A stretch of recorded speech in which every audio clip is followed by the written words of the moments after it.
This meeting's called to order.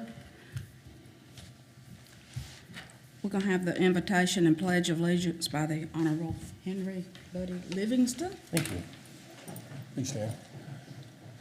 Heavenly Father, please be with us as we make decisions regarding the county and all that we do here for this county, for the people of this county. We ask that you be with us and make these decisions in the best interest of all these citizens. In your name we pray. Amen. Amen. Amen.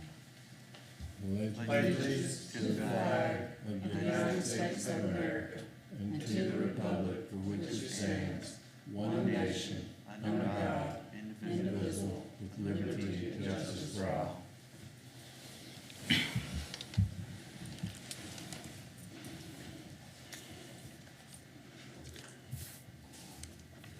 Next on our agenda is additions, deletions, and adoption of the agenda. Do we have any changes? I know of one. We would like to move number 7 up ahead of number 3, since we have members here that would like to speak about that. So 7 to 2A. 7 to 2A.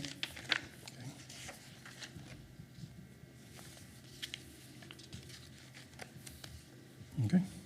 Do I need a motion for that, or? I think you can, without objection, adopt the No agenda. objection, no objections, then we'll move that up to 2A. So we'll talk about that if the Alliance is here. This is about a $88,000 change order with Alliance Energy, can't even talk today, Engineering and Lindler Construction. So, Good evening. My name is Kyle Clamp with Alliance Consulting Engineers. We're here tonight to discuss the change order that's before you in the amount of, as you referenced, $88,894. This is pertaining to the retaining walls associated with the bottomless culverts on the project themselves. Currently, we're right now in phases 2 and 3 of the expansion of infrastructure in the Mid-Carolina Commerce Park. The reason for this expansion is because we have product that filled up all of phase 1, so it's time to expand and get back to the land at the back. As part of that, we have 2 creek crossings that we have that are bottomless culverts, and associated with those bottomless culverts, we need to have retaining walls set up to avoid impacts to the wetlands themselves. So that line item itself is set up as a unit price for that. The unit price is $26 per square foot, and that was based on the original takeoff of 5,250 linear feet or square feet in total. The first crossing is complete and the walls themselves are finished. At that time, it was identified that the square footage was in excess of the original bid quantity. Essentially what we did on the original takeoff, their assumptions were made of the walls being 10.5 foot in height and 16 feet in height for the 2 walls that are, or 2 crossings that are associated with the project. That's based on an assumption of how tall the wall would be. The original design was not inclusive of the walls themselves. Typically, that is put onto the contractor themselves to do essentially a design build for the walls themselves. That allows the flexibility of the contractor to pick the supplier that they want to, as opposed to specifying a certain product that has to be used. We found during construction that the wall had to be taller by about a 60% increase. So we went from 5,250 square feet to a total of 8,669 square feet. That difference is 3,419 square feet. At $26 a square foot comes to 88,894.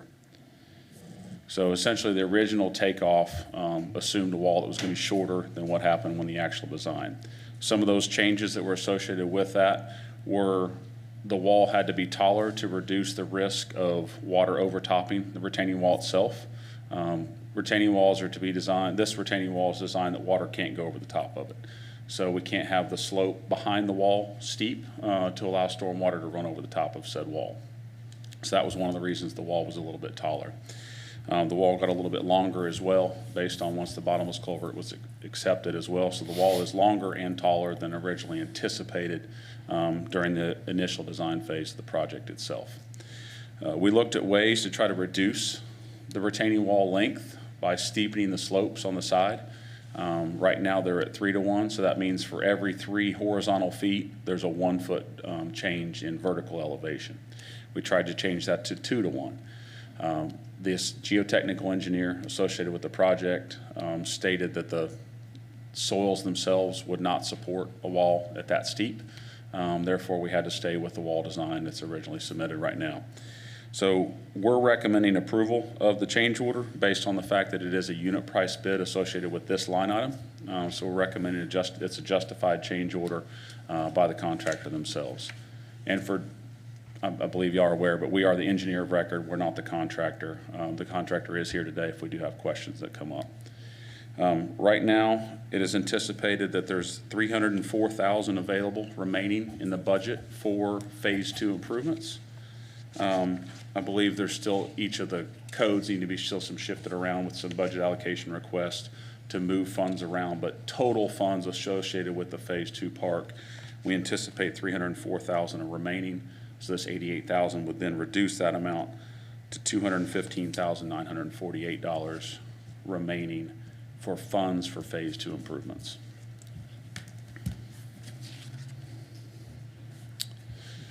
Any questions so far? What's the recommendation of administration? This will have to come to council, so we're not prepared to make Yeah, a recommendation today. yeah, this is gonna go to council, full council. Yes, ma'am. And this will come to council on the, what day? On the 15th, I think we can put it on the agenda for the 15th. Yeah, because I think it's pretty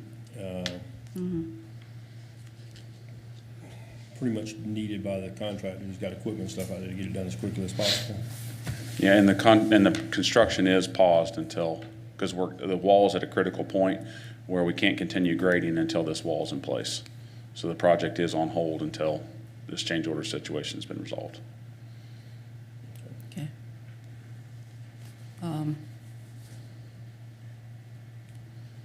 Would anybody else want to speak on that?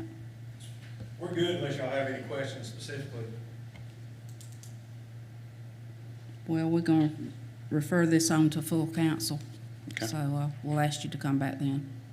Gotcha. Is there anything specifically you'd like to have additional prepared for that? I mean, we do have exhibits and whatnot that we can have and put up, but is there anything specifically you'd like for us to have prepared before the 15th? Anything that would help them understand, or all of us understand, Okay. would be helpful. So we have a change order packet here. We can maybe include that We'll as make part sure of the that that's agenda? in the full agenda's packet, Great. full council's packet, yeah. Okay, fantastic. So, If we can save your trip, we will, but it'll just be on standby. Happy to be here. When we get Yeah. we'll closer. try to get it on that No, next. It's a lot easier to answer questions than I know, so we're happy to be here. Yeah, we'll try to get you on that next agenda. Yes, ma'am. I think we got it all. Okay. Thank you. I do have one question. Will it be final that on the 15th? Will we have an answer on the 15th then with the full council meeting here? As possible, they have a couple of options. They can approve it at that time, they can defer it at that time, or they can deny it at that time, so. Gotcha. It's something that I think is imminent, something we gotta have. I can't see us, I mean, basically, we're hostage to all the back property for that, so I don't see how we can really not go forward with it. Just got to figure out how we're gonna pay for it. Well, you said there was money in there, just to cut that month from 2 to 215, right? Yeah, so there is funds remaining. I believe that's been confirmed with finance that there are that $304,842 available that's already allocated towards Phase 2. I believe some of the account numbers need to have, some has too much in it, some has not enough in it, so I think there needs to be some budget allocation requests to shift that around, but it's not pulling it from another department. It's essentially pulling it from funds associated with Phase 2 improvements. I think the intention for those funds was to get one of those sites pad ready, Yes, so that will make it harder to Harder to do get that, there. correct. but- Yeah. Yeah, there But there's was, no need in having a hard pad ready if you No, can't you get to it. got to get to it. Well, we dropped the pad, which was part of this project, because a $500,000 grant from the county one did not come through. So that's what created these excess funds in this package. correct. Yeah, it was for a rough graded pad on parcel 6, as well as extension of phase 4 roadway itself. Both of those had to be put on hold until more funds were available. How much more timber is back in there? We thinned the entire site about 3 years ago, so a lot of the market timber was extracted. There is still quite a bit of marketable timber back there, so I couldn't put a price on it. But it's acres and acres. I'm just thinking if we could go in and if nothing else, clear cut each pad site, not pad ready site, but pad site, just go ahead and have it clear cut and utilize some of those funds for future use could potentially, and again, I think timber prices are somewhat, because of the cost of diesel fuel, I think it's actually to the owner has gone down some, but then there again, just a thought to study the possibilities. That's a great thought. We and could get it cruised and see what we got. Yeah, we're working on RFP to do some timbering, and we can add that to that proposal. We haven't gotten very far, but we're working on that and other parcels that the county owns. But this is a good timing to be talking about getting those sites, at least a couple of them, Yeah, cleared. and probably the more we bid simultaneously, probably the more money we might get too. Yes, sir. That's one, that's MCCP one, right? Yeah. Yes, sir. Yep. Yeah, the back half of MCCP 1.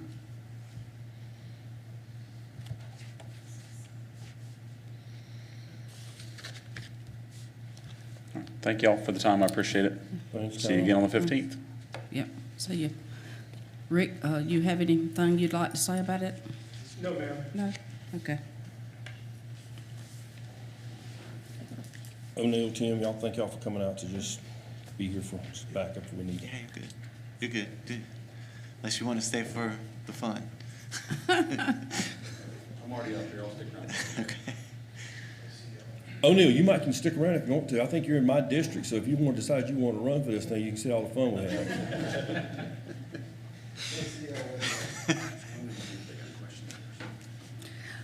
Next, we're going to talk about an ordinance establishing and implementing a program to change mitigation rates for the development of emergency and non-emergency services by the fire or rescue department for services provided or rendered for the Newberry County Emergency Services. Tommy?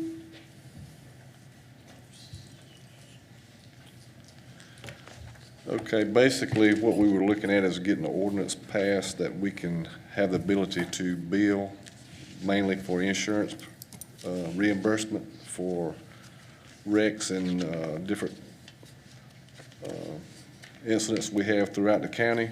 Hazmat already has an ordinance, but this would add on to their ordinance to where we would actually have a billing company to help us do the billing for this. They usually, we would have to bid that out, of course, but they usually get like 25% of what you bill for. But I don't know if y'all have had time to read through the ordinance, but in the back of this ordinance, it's got the different funding levels that you can be reimbursed for. And as you can see, it would add up over a year's time for sure if we're able to bill for these incidents. Just like this morning, I've been out on the interstate since 3:30 this morning to about 7 o'clock working a tractor-trailer fire. We could bill that insurance company to be reimbursed for that call, so it would bring in a significant amount of revenue to our emergency services to help us with equipment or however we need to utilize that funding. So we've already got the company established that does No, we would have to get that company. but we got one for hazmat now. Hazmat does their own billing currently, but I would like to transition them over to that billing company to take that load off of them from having to do it themselves. And I think we would probably end up recouping more money by getting this vendor to do it for us versus them doing it. So this would help them as well. Basically, we're already doing the reports, and what you do is just provide this company your reports, and they do the billing for you directly to the insurance providers or the company that was involved in the wreck. That interstate keeps y'all real It's real crazy. busy. It's crazy on the interstate right now. And by the way, this was in the construction zone, but it was a result of brake failure this morning. It caught the hay bales on fire that the trucker was driving, down the road. So needless to say, it's almost impossible to put out hay bales. So we ended up having to push half of those off the truck. So that's just one example one of many example. we have out there on the interstate.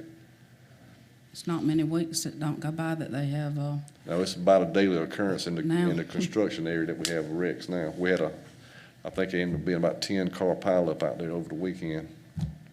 I think that was on Friday in the construction zone, so it's getting crazier by the minute out there. But this is not just for the interstate, this is throughout the county. If any wrecks or anything of that nature throughout the county, they can be billed for. And we're not after the individuals, we just want to get the insurance I know. funding that's already in. You're already paying that when you pay your insurance, so we just want to try to recoup it through the insurance companies. now there's other counties doing this too. It is Lawrence County, I know is one that does it, right next door to us. It's really not gonna cost the taxpayer themselves anything other than what they're already paying for their Right. insurance.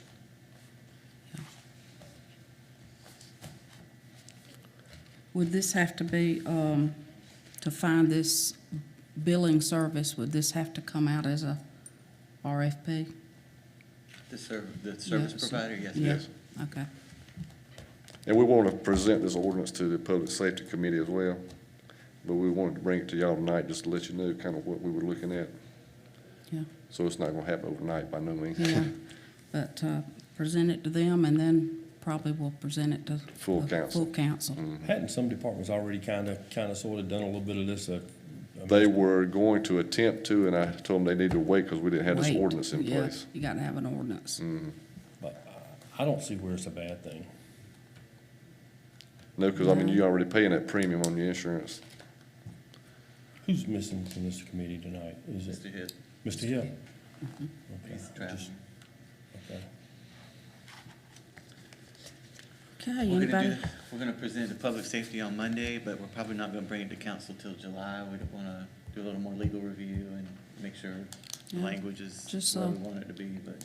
Keep working on it till we get everything we need. Yeah, this is not the finalized ordinance. This is just a draft copy Draft. that I put together. So it may change a little bit, but it'll be pretty close to what you see there.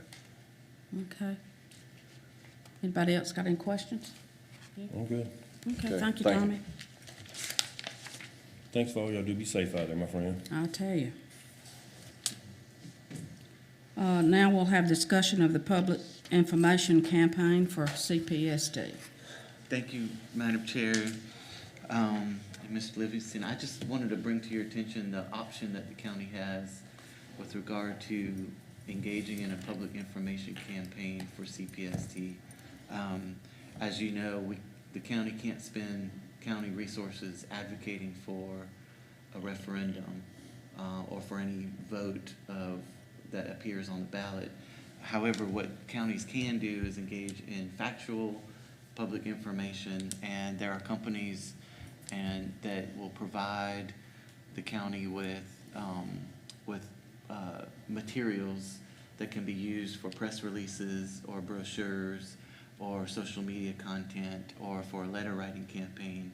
And those companies will put together public information that's compliant with the South Carolina Code of Ethics on this issue of advocating versus educating. And so I didn't know I don't believe the county has done that in past iterations of CPST, but it's an option available to the county. Getting the materials together would be less than $10,000, and we'd have a tool that we know is ethically compliant for distribution in all the different forms of distribution of communications that we can utilize. So I don't know how council feels about it, but I thought I'd start with committee and see what your thoughts are. Guess cost factor, It's Yeah, less than less than 10,000. 10. less than 10,000. Mm-hmm. And I know that, I think in the past, the chamber has engaged in some communications and information distribution, and they may be bound, I'm not sure what their boundaries are, if they have the same similar restrictions as a chamber. But this would at least give materials, and we can hand that over to the chamber, we can hand it over to the Business Alliance, we can hand it over to the newspaper. And instead of us trying to figure out what's appropriate, we'd have the guidance of a professional. Parker Poe does it, Nixon Pruitt does it, there's others as well, that would be available to us. We'd have something very comfortable to distribute. I was saying earlier to someone that Buddy had mentioned it'd be nice to have a plaque on all the past projects that are buildings and things that, to let people know that this was paid for with CPST money.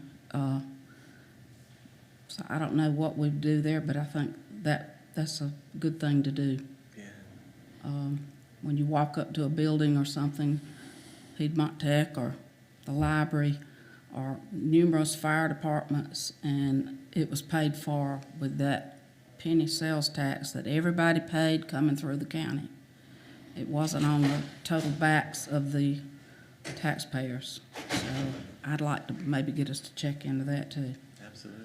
Well, if you'll get some more information on that, would that have to go out as a RFP? For the No. plaques? Or That's, for that's not the so public much. information? Yeah, no, If we have an existing, probably not for Probably that not. cost. I could probably, yeah, yeah. Last time, the last thing we did, through Alliance, through another company, we had it's similar to an open book concept that was on our online. You could go in, it's just like the binders that we had, flip the pages through the binders. They prepared that for us, so that it was put on the website where you could go through and just flip the pages. We've never produced or paid to have any produced materials as far as the signage you've seen around.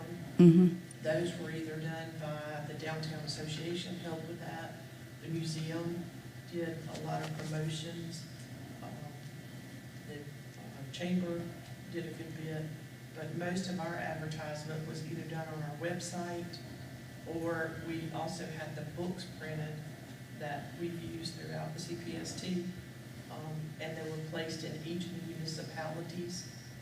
Each one had a book, as well as the libraries had the books, so that if you wanted to go and physically look at them.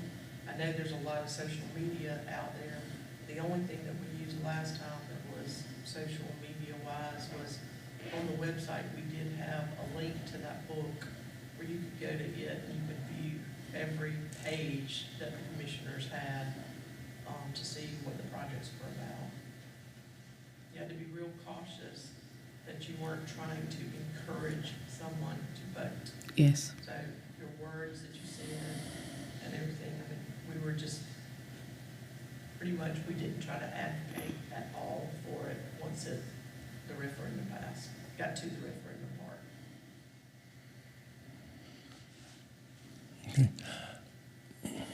And I think we just take it to full council and ask. Yeah, see what, you might see what you can find out. I don't know what the others are. Maybe I can get some sample products Yeah. from previous referendums.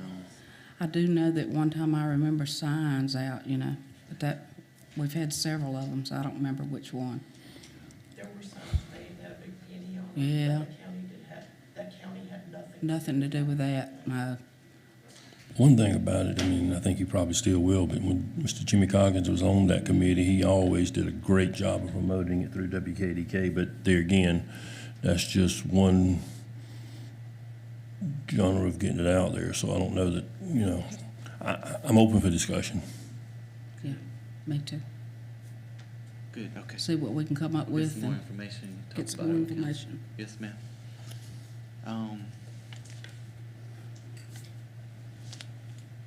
Next were the MCIP and the fee and lieu revenue diverted to capital purchases. That's Christopher also. Yeah, so we talked a little bit about this at Economic Development Committee, and conceptually, just kind of continuing to talk about it. We talked a little bit about it during budget. For right now, the conversation is focused around future new MCPs and new FILO agreements.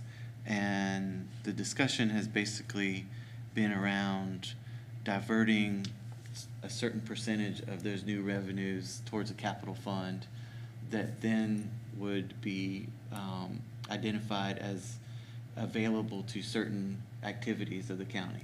For example, we take money from an MCP as a result of an economic development project. That's new revenue coming to the county. We know from experience now that those new projects have an impact on public safety, on public works. And so those would be areas that this capital fund would be available to. Perhaps even for another economic development project, like Mawson's Way needs some capital funds, and so diverting funds from MCPs and FILOs to capital makes a lot of sense. We don't have a capital fund, we don't have a source for capital projects right now, and so this would be a way of sort of seeding a new source of revenue for capital projects. I throw Parks and Rec in there because I think as a workforce development, we need to continue to make investments in Parks and Recreation to attract the workforce to Newberry, and that's an investment that can benefit from diverting funds to a capital fund, diverting new revenue to a capital fund. And what will happen is, the way this would work is when an MCP agreement comes to you in the future, and we have a couple in the pipeline that will be presented fairly soon, at that time, that document would actually say what you want, what percentage you want to divert, and how you want to divert it. For example, you could say 50% of revenues from this new industrial park shall be diverted to a capital fund. That capital fund will be available for public safety, public works, economic development, and Parks and Recreation.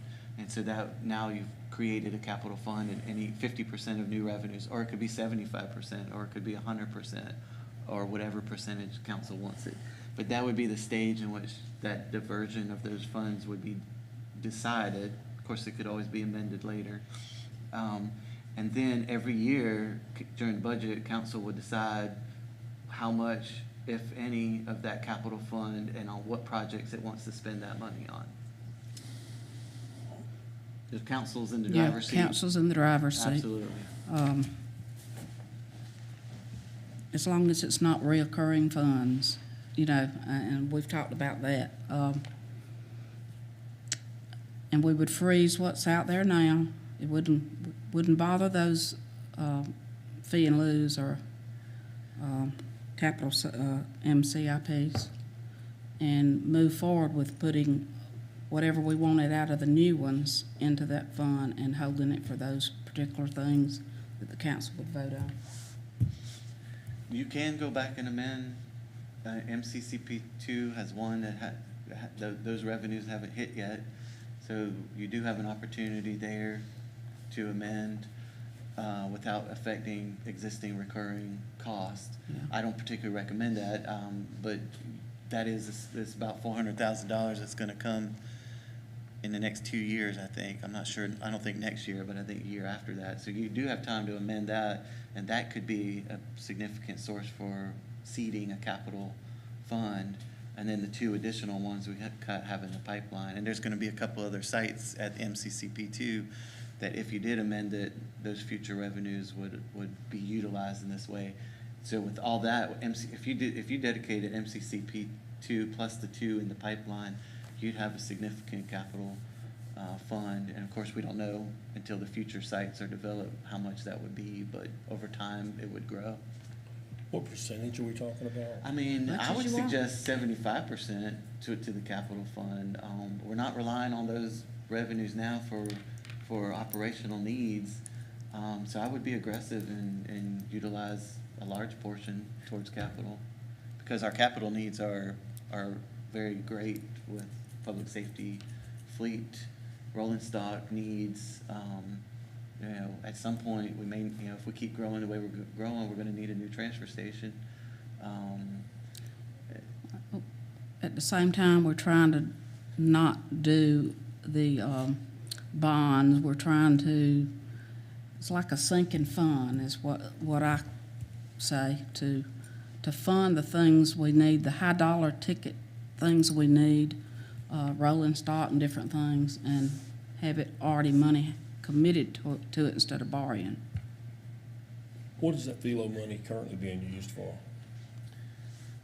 The ones that, so right now we get about $1.4 million in FILO revenues. 450,000 of that, and this is just rough numbers, is committed to a bond refinancing that council did, I think, 2 years ago. About 2 years ago? Last year, yeah, just last year. So that payment comes out of the FILO revenues, and there's about just under $1 million in FILO revenues that goes to operations. So we count on that $1 million for payroll, and, you know, if we didn't have that $1 million, It would be in it'd be bad. Yeah, we would have to lay people off probably. So we're relying on that, and I think that's been Ms. Arrowwood's point, is continuing to rely on that into the future puts us in a precarious, risky place. Whereas if we utilize it for capital, if we lose it suddenly, we go a year or two without making major capital purchases, and that's better than having to lay people off. What I would want looked at before we do a final vote on this is what FILOs would be dropping off in the near future, because we don't want to all of a sudden have a 500,000 one drop off. That was the point of my question, because I don't want us to get to a point where I know most of the money right now is being used in the general fund, Yeah. some way, shape, or form. If and when that money goes away, if we're too aggressive at taking it away, again, part of the general fund currently is buying rolling stock with the money we have. So this would just kind of be a shell game of moving money over here so we could use it instead of either going for a bond or whatever. I get that completely, but I don't want to be too aggressive that, as you said, when it comes to paying salaries, et cetera, I don't want us to be left with, oh my gosh, where's that money coming from? Also heard economic development. I think that's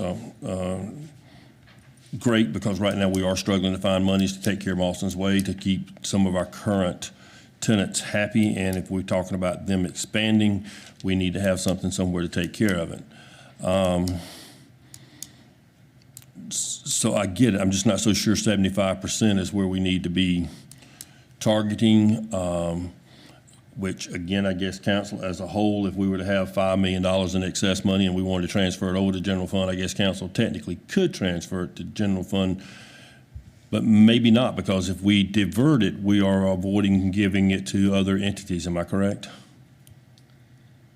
If you divert it to this special fund, that is one benefit, is that it's not calculated in the taxes and the revenues for fire, our shared revenue, or our shared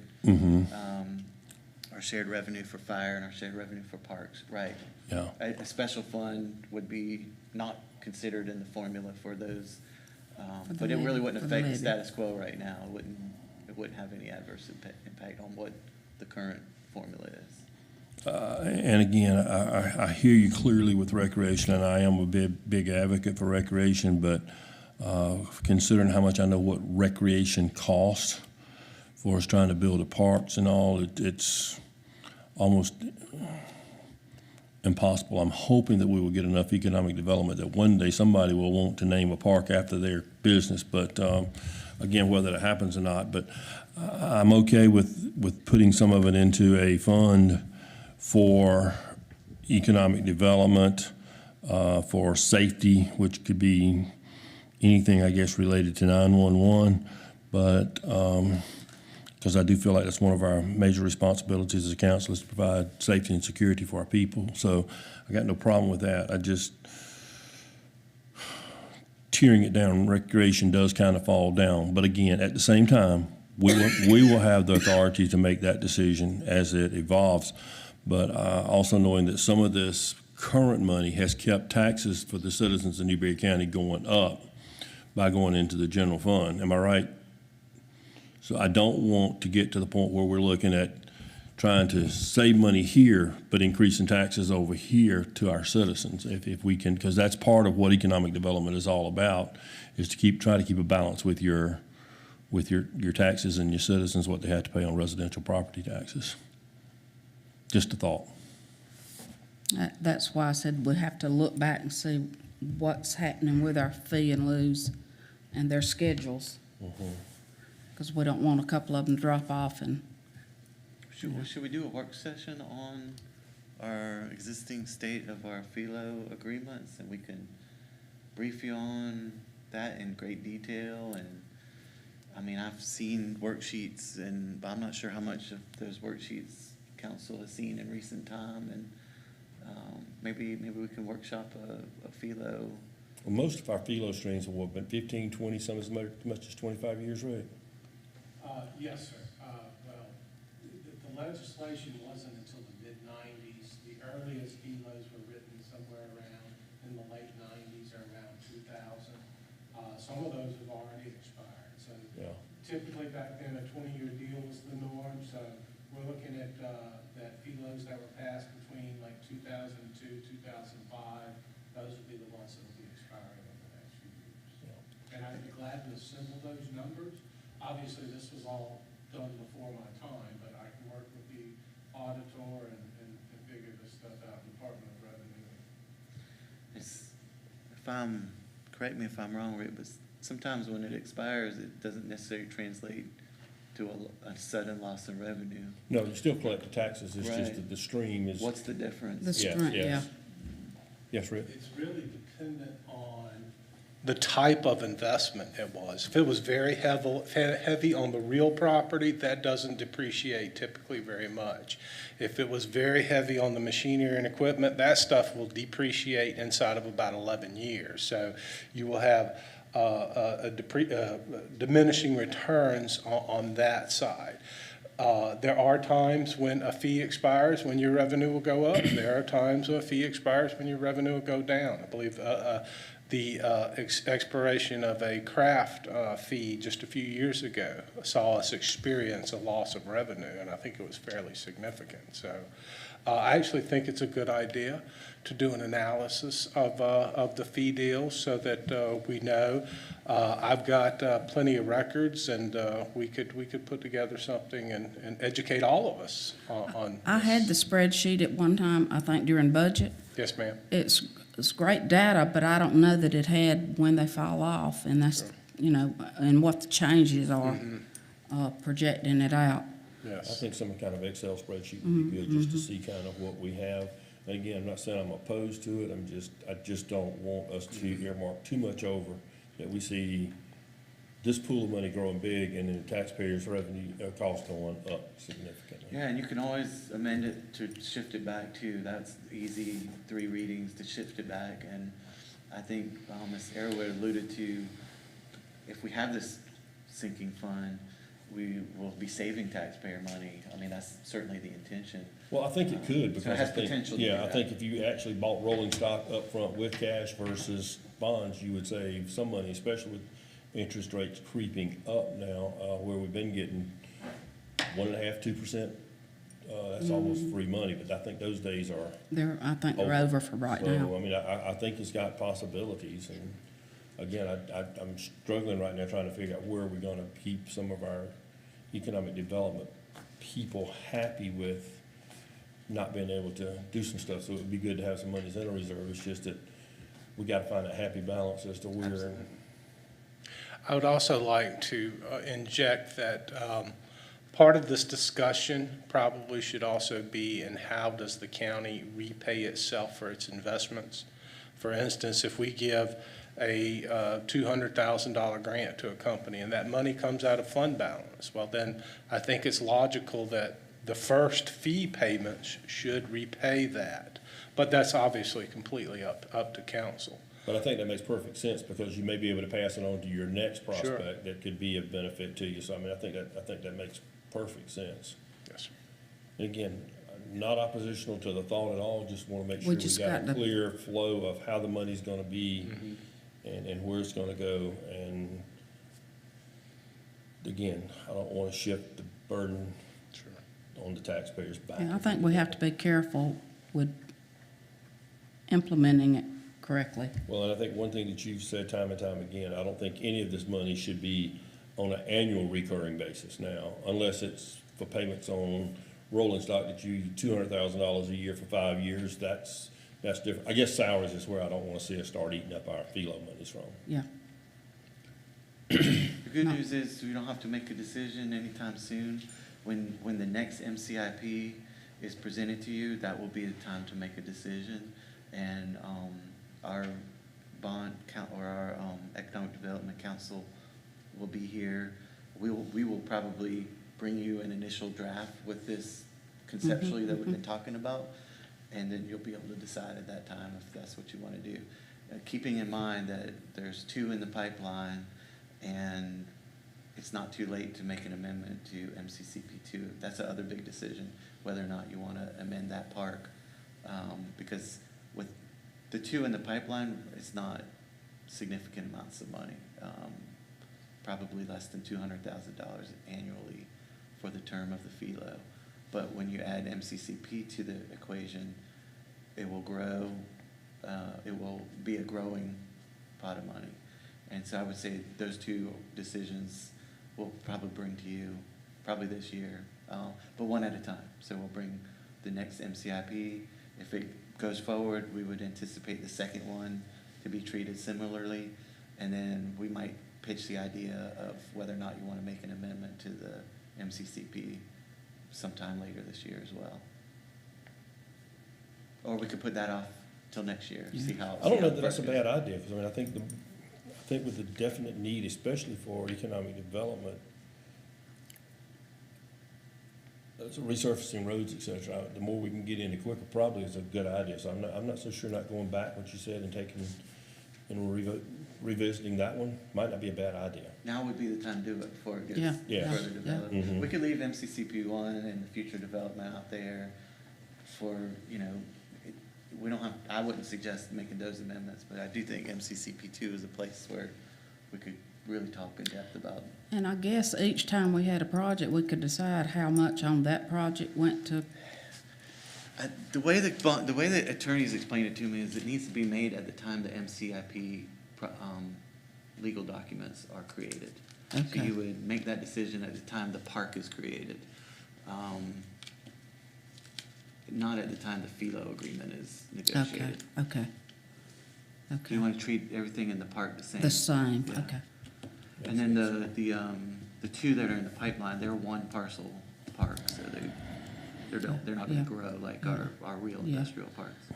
I just know we got to figure a way to quit doing bonds if we can. I mean, we may have to, and that's a good way to do it when you have to, but it'd be nice to be able to have the money. I think we can bargain better with it and get better deals, and we're spending legal money and interest that have to come out of it that we could use for vehicles or whatever.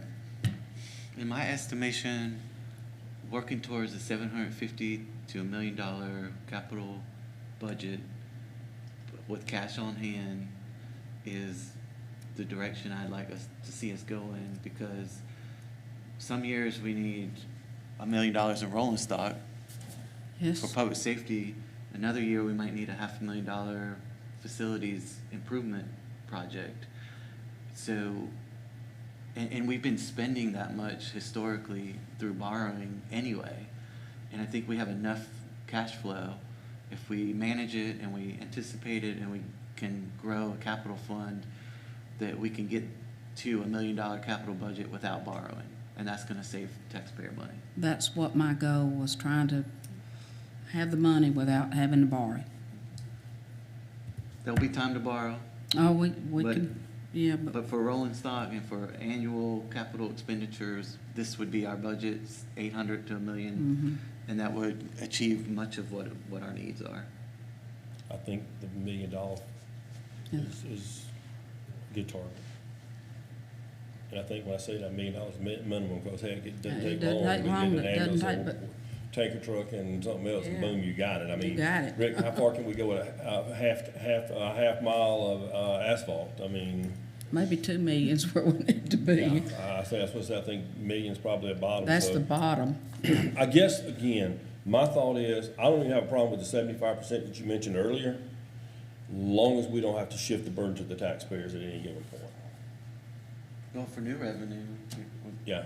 uh, But a lot of that new revenue has helped us offset right, taxes over the Yeah. years, so I just don't wanna, and I get it, it's pay me now, pay me later, or whatever, because I mean, if you gotta buy an ambulance, if you gotta buy a tanker truck, whatever, you still gotta come up with the money from somewhere, whether it's bond and taxpayers have to pay for it, or whether it comes, so again, let's just see what the shell game looks like, and I don't mean, using the word shell game, I don't mean that loosely as in,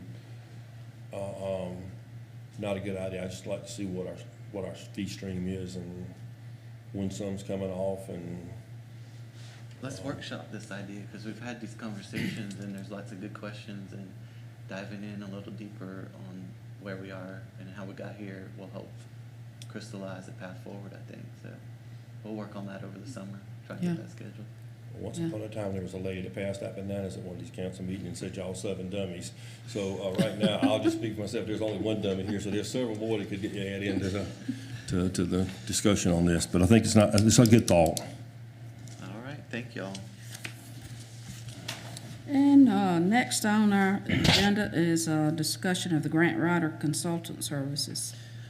So I wanted to update you on the discussions that we've had during budget about hiring a full-time grant writer and as an option, utilizing an outside service. We didn't interview them, but we just met with 2 different consulting firms. Both of them have extensive experience with federal grant writing and impressive portfolio of awards for local governments. In transportation and public safety and economic development and parks and recreation, and that was the focus of our conversation. One of the firms is a Washington DC firm, and they have a small team, and they have relationships with some of the agencies that are administering the Infrastructure Act and the Build Back America Act monies that will be coming soon. And we had a good meeting with them. We also met with a group they have several offices, including one in DC, but they have a Charleston office, so they're familiar with South Carolina and are doing business with some South Carolina jurisdictions, including Greenwood County. So the fees associated with hiring one of them is pretty much spot on what we've budgeted for a full-time grant writer. We wouldn't have to provide office space. We wouldn't have to provide IT fees, which weren't considered. We don't have to pay workers' comp, any additional premiums there. And we get a team of experts that have connections to DC. One of them has in-house engineers that help with estimating for the grant writers. So they have engineers, planners, finance people, all part of the team that's available to them when they write these grants. But the good news is that we have an option, if council approves on 3rd reading the budget the way it is now, of hiring a full-time person, but as another option, this is available to us. This is more looking like an attractive option for a lot of reasons, the space, the office space. But also we get a team as opposed to an individual, and we get a team with a portfolio of experience and success doing this, of pursuing federal money for about the same price. So I don't know at what point we need to make a decision, but we want to position ourselves. We want to do things now to position ourselves to get some of that money. And recruiting, we wouldn't have to recruit, which I don't know how long that process would take. Yes, We yeah. may have to be negotiating of salaries, which may not be satisfactory to either party, and we'd have to start all over again. This would save us a lot of hassle. It would not cost us any more, and I think there would be a clear path to success for some of these federal grants. Do they, we have to pay up front, or we pay when they get, Yes, so they cannot do it on a commission. So both consultants made it clear they cannot work on commission, that it's illegal, not Illegal. allowed. So one fee structure is a $8,000 a month retainer. And they're just on retainer, and they're constantly pursuing, and they're talking to their contacts in DC, and they talk to our legislative delegation up there, because they have earmarked funds for projects in South Carolina that they can divert. So they're working DC pretty hard. The other one's fee structure is a little different. They will do research and find matching grants that they feel we would be successful in pursuing. And then they present that grant to us, and they say, our fee for writing this grant is X, and they'll give us, and they estimate the hours that their team would be pursuing. And they're charging one neighboring jurisdiction about $116 an hour, 16 hours a week, which, if you do the math, if you do the math of $8,000 a month is what, $96,000 a year, and you do, I think it's 119, 16 hours a week for 50 weeks. It's like almost the same number. I don't have a calculator on me, but it's about $96,000 or $98,000, which is what we had budgeted with all the fringe benefits on top of salary. So we could take on a project. We still have to go out to bid, and we have to do all the formal process, but this was just an informal meeting to understand what their services are. They also do compliance review for us, so they don't just help on the front end, they help on the back end. They make sure they will help finance with any compliance issues with the agency that we have to comply with all the paperwork, and so they will assist with that. That's part of the fees. that was the second one, Both of them. both of them? Yes, ma'am. That would be at a fee probably too, though, wouldn't it? So the first one is included in their $8,000 retainer, no additional fee. The other one, the 16 hours, if that's what you budget them for, then, it will be included. It just has to fit in the framework of what the agreement is.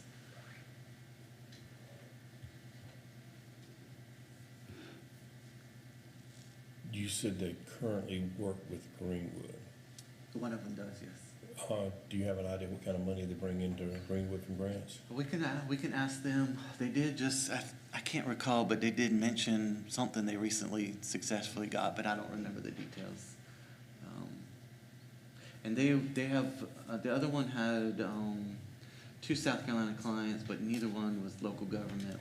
One was a college, and the other was an international NGO. An international nonprofit that does like medical services. So they did have familiarity with South Carolina. They're very, very interested in Newberry. And the other one has the Charleston office and is also very familiar with, they're up in Greenwood, and the way they described it is they're in our neck of the woods at least once a week because they have clients around us. So they're also very interested, but we still have to go through a formal. Still have to go Absolutely. bid, Yes, ma'am.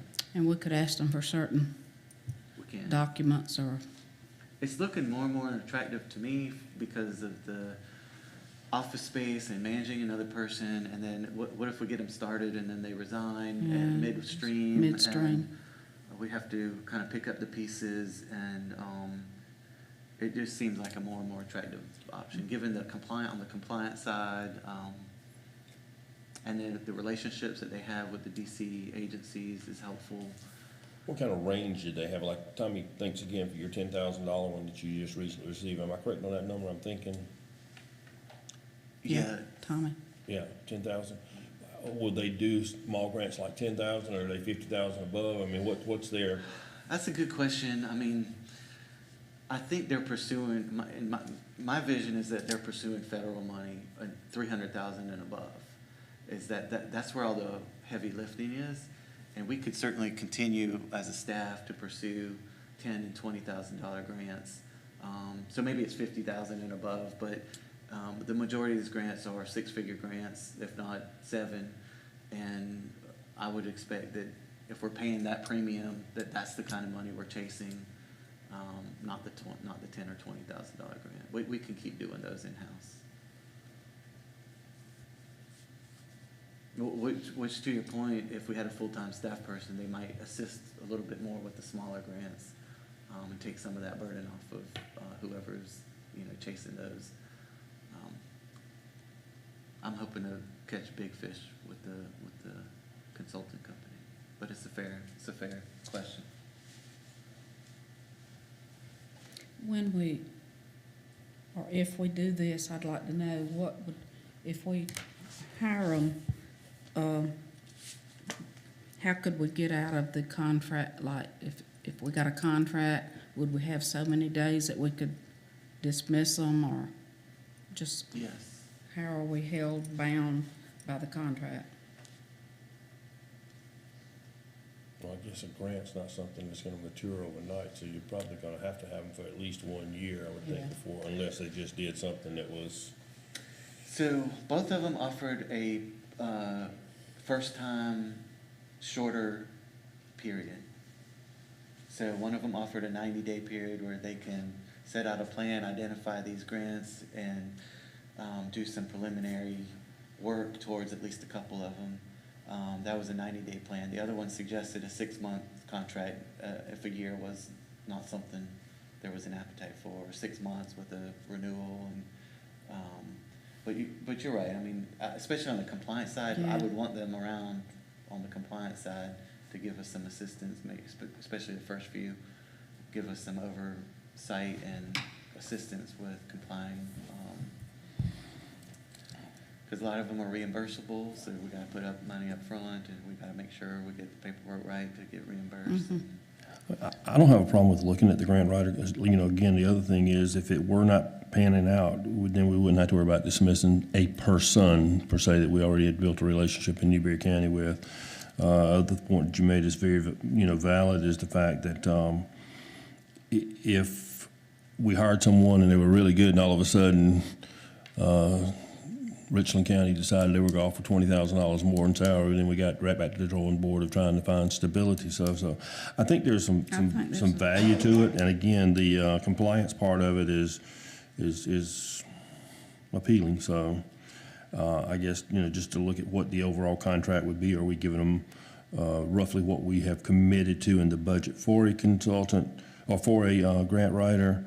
And then they're going to tap each grant for 10% more or something. I mean, we need to. I like to see the details of what they're. Yeah, we'd have to put together an RFP, and maybe that would give you those details. But my intention would be, if this is the direction we go, my intention would be to work within the budgeted amount that we've been, that has been approved on second reading. There wouldn't be any 10% commission or any additional fee. We would just have to work within that number. If $96,000 was what we budgeted, that's what we'd have to work within. Yeah, I just didn't know if they wrote the grant and that administrative fee, because a lot of them have a component in there where you can apply for the. That would be for our administrative costs. We can apply that to our finance department's, work and hours that they do, a lot of times. I'm open for the discussion on that. Yeah. And what we'll do, I guess, we'll probably wait till after third reading of budget and bring this and ask council for a Approval. vote to say, let's redirect that to consultant. But maybe in the meantime, we'll put together an RFP and have that available, at the time of making a decision. And they should be less per month if you give them a year contract instead of a 6 months, because usually that's the way, the higher, the less months. So Yeah, maybe they'd give us a break if we did do the year. yeah. Thank you. Okay, thank you. Next, we're gonna have an executive session. It's under code 30-4-70A of the Code of Laws of South Carolina as amended in 1976 for discussion of negotiations incident to proposed contractual arrangements and proposed sale of purchase of property, the receipt of legal advice where the legal advice relates to a pending, threatened, or potential claim or other matters covered by the attorney-client privilege, settlement of legal claims, or the position of the public agency in other adversary situations, including the assertion against the agency of a claim. Number 2 is discussion of matters relating to the proposed location, expansion, or provision of services encouraging location or expansion of industries or other business in the area served by the public body. So I guess I make a motion that we go into executive session. That work?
Consent agenda, which is the Finance Committee minutes from 4/5 of 2021.